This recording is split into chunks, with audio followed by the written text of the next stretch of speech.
నమో నమః. నారదా, ఆ రుద్రంతో కలిసిన పేర్లు తప్ప నాకు సొంత పేర్లే లేవా? ఎందుకు లేవు తల్లి? ఆదిశక్తి అనంతనామధేయాలు నీవిగా. ఇక మీద నన్ను నా సొంత పేర్లతోనే పిలు. నారాయణ, అంతవరకు తగతింపులైపోయిందన్నమాట.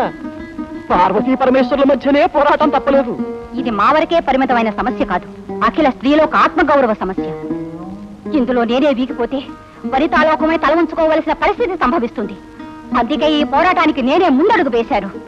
విజయం సాధించే వరకు విశ్రమించను. సకల శక్తి స్వరూపిడివి, నీకు సత్యం కానిదేమన్న తల్లి.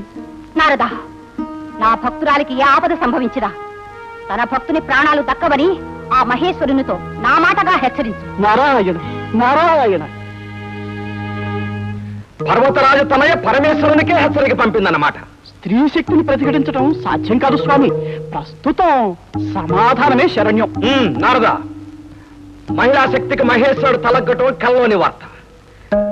ఆ భక్తురాలి తీర్థయాత్ర ఎలా ఫలిస్తుందో నేను చూస్తాను.